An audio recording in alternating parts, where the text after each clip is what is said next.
بسم اللہ الرحمن الرحیم۔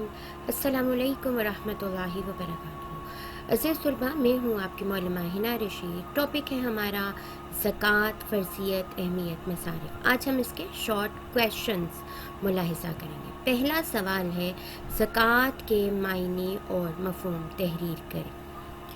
زکوٰۃ کے لغوی معنی پاک کرنا، پھلنا پھولنا، بڑھنا اور نشو و نما پانے کے ہیں۔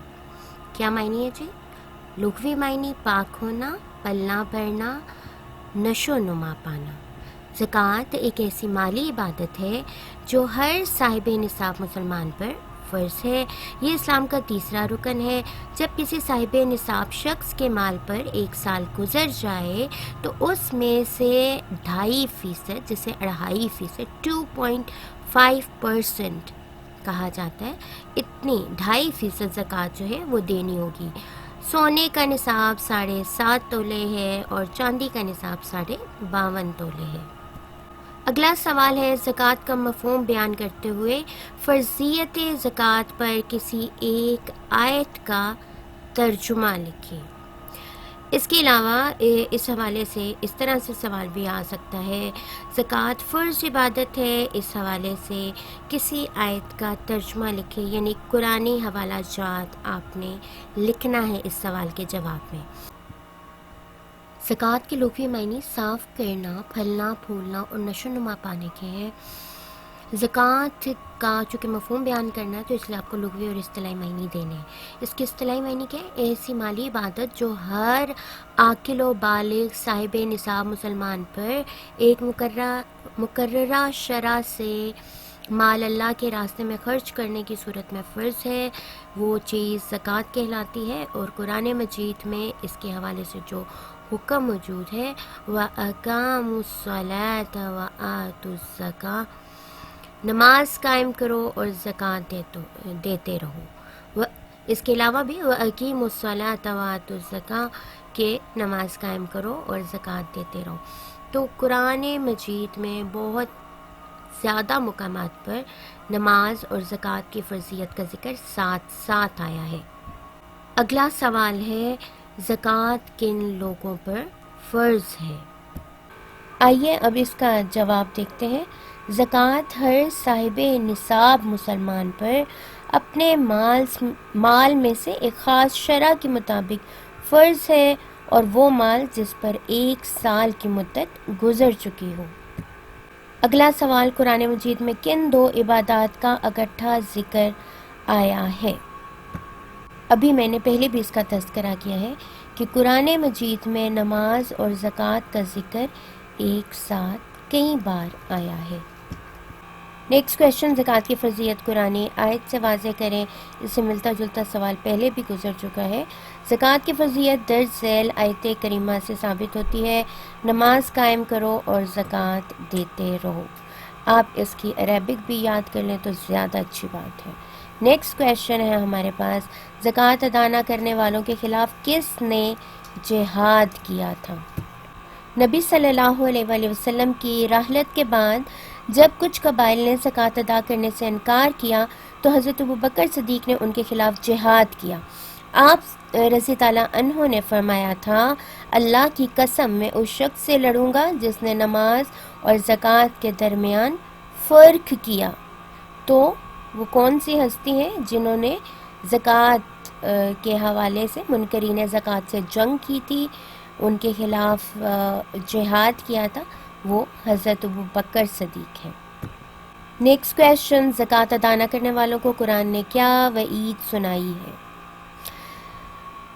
زکوٰۃ ادا نہ کرنے والوں کو قرآن میں یہ وعید سنائی گئی ہے کہ جو لوگ سونا چاندی سینت کر رکھتے ہیں اور اسے اللہ کی راہ میں خرچ نہیں کرتے، انہیں دردناک عذاب کی خبر سنا دیجیے۔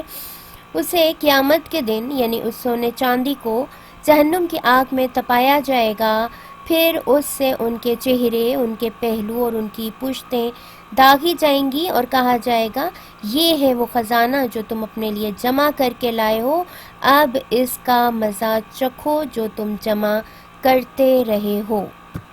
یہ سورہ توبہ کی آیت نمبر 34 اور 35 ہے۔ بیٹا اس کا ریفرنس بھی آپ یاد رکھیے۔ نیکسٹ کویشچن ہے زکوٰۃ کے فوائد یا فضائل تحریر کریں. جواب ہے اس کا زکوٰۃ سماجی فلاح و بہبود کا بہترین ذریعہ ہے. زکوٰۃ کے ذریعے سے محروم اور مفلس افراد کی کفالت کا بندوبست ہو جاتا ہے. تیسرا ہے نفرت اور انتقام کا خاتمہ ہوتا ہے. ہمدردی، احترام اور باہمی محبت کا جذبہ فروغ پاتا ہے. دل سے مال کی محبت مٹ جاتی ہے. اللہ تعالیٰ کی رضا حاصل ہوتی ہے. دولت کے گردش میں آ جانے سے معاشرے کے افراد کی مالی حالت بہتر ہو جاتی ہے اور سب سے بڑھ کے مال میں برکت پیدا ہوتی ہے اور اللہ کی رضا حاصل ہوتی ہے اور ان سب میں بڑھ کے فرض کی ادائیگی ہو جاتی ہے. اگلا سوال کن لوگوں کو زکوٰۃ نہیں دی جا سکتی؟ درست جواب ہے جن کی کفالت ہم پر ضروری ہے، ہم پر فرض ہے، انہیں زکوٰۃ نہیں دی جا سکتی. مثلاً والدین اپنی اولاد کو، اولاد اپنی والدین کو اور خاوند اپنی بیوی کو زکوٰۃ نہیں دے سکتا. نیکسٹ کویشچن ہے ہمارے پاس الغارمین سے کیا مراد ہے؟ الغارمین سے مراد قرض دار ہیں اور قرض دار جو ہیں وہ زکوٰۃ کے حقدار ہوتے ہیں. نیکسٹ کویشچن ہے ہمارے پاس مصارف زکوٰۃ سے کیا مراد ہے؟ مصارف زکوٰۃ کتنے ہیں اور کون کون سے ہیں؟ مصارف زکوٰۃ کا مطلب ہے وہ لوگ اور وہ کام جن پر زکوٰۃ خرچ کی جا سکتی ہے، یعنی جن کو زکوٰۃ دی جا سکتی ہے. پہلے ہیں فقراء، سیکنڈ مساکین، عاملین، تالیف قلب، فی الرقاب، فی سبیل اللہ، الغارمین اینڈ ابن السبیل. تو یہ 8 مصارف زکوٰۃ ہیں جن کو زکوٰۃ کی رقم دی جا سکتی ہے. نیکسٹ کویشچن کوئی سے 2 مصارف زکوٰۃ تحریر کیجیے. آپ 8 مصارف زکوٰۃ میں سے کوئی سے بھی 2 جو ہے وہ جواب کے طور پہ لکھ سکتے ہیں. ہم یہاں فقراء اور مساکین کو بیان کریں گے. فقراء فقیر کی جمع ہے اور فقیر اسے کہتے ہیں جو زندہ رہنے کے لیے دوسروں کا محتاج ہو، مثلا مفلس، بیوہ عورتیں اور یتیم بچے جو اپنی ضروریات کے لیے دوسروں کے سامنے دراز کر دیں. مساکین مسکین کی جمع ہے. مسکین اسے کہتے ہیں جو اپنی حاجت بھر مال نہیں پاتا نہ لوگوں سے مانگتا ہے، ایک خوددار غریب آدمی. تو فقراء اور مساکین مصارف زکوٰۃ میں سے ہیں، ان کو زکوٰۃ دی جا سکتی ہے. اگلا سوال ہے آخری 2 مصارف زکوٰۃ از روئے قرآن کون سے ہیں؟ بیٹا سورہ توبہ کی آیت نمبر 60 میں مصارف زکوٰۃ کا تذکرہ ہے اور ان میں جو آخری 2 مصارف زکوٰۃ ہے وہ اس وقت آپ کی سکرین پر ہے. فی سبیل اللہ اور ابن السبیل. فی سبیل اللہ کا کیا معنی ہے؟ اللہ کی راہ میں. اللہ کی راہ میں جہاد، دین کی اشاعت، مدارس کی مالی معاونت اور حج کرنے والوں کی مدد کے لیے بھی زکوٰۃ کی رقم جو ہے وہ خرچ کی جا سکتی ہے. جبکہ اگلا مصارف زکوٰۃ ہے ابن السبیل، جس کے معنی ہے مسافر، وہ سفر کرنے والا شخص جو دوران سفر کسی وجہ سے ضرورت مند ہو گیا ہو، خواہ وہ اپنے گھر میں مالدار ہی کیوں نہ ہو، اس کو بھی زکوٰۃ دی جا سکتی ہے. تو سورہ توبہ کی آیت نمبر 60 میں 8 مصارف زکوٰۃ کا تذکرہ کیا گیا ہے اور اس آیت میں آخری 2 مصارف زکوٰۃ جو بیان ہوئے ہیں وہ فی سبیل اللہ اور ابن السبیل ہیں.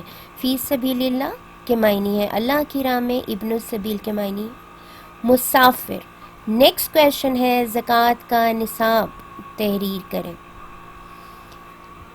نصاب زکوٰۃ کیا ہے جی؟ سونا 7.5 تولے، چاندی 52.5 تولے اور نقدی اور مال تجارت سونے کے نصاب کے برابر نقدی یا قیمت. اگلا سوال ہے ہمارے پاس نصاب زکوٰۃ سے کیا مراد ہے؟ نصاب زکوٰۃ سے مراد مال کی وہ مقررہ مقدار اور حد ہے جس پر زکوٰۃ فرض ہوتی ہے. یہ بڑا امپورٹنٹ ہے. صاحب نصاب کسے کہتے ہیں؟